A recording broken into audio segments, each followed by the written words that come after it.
Abdi. Yeah. I'm just a boleso. Hey, Kanaboda, a father of Mutin Nagana Gavatin. How are you, bro? What's up, Mnaman? Okay. Tigalamti? Eh, that Timbara, the Refan Grifa. Kanam information at them Bafatanu. Naming Gilifan Begni, what video Kalata Nagayan Gavatina of Tanikesa.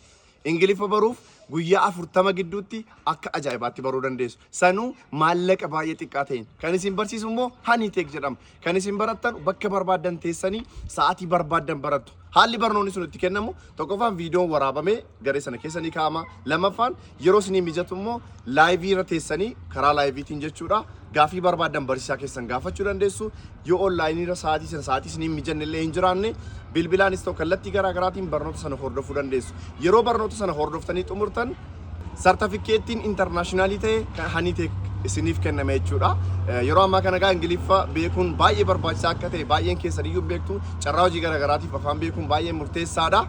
I Manumate Severa Techura, Bakumate Jurte, Barbad, Tesati Barbat. Allegas Lasingunisi Manatatu Barachura, Malagabirisio committee. Arshi Ethiopia, Kuma Afurkofan.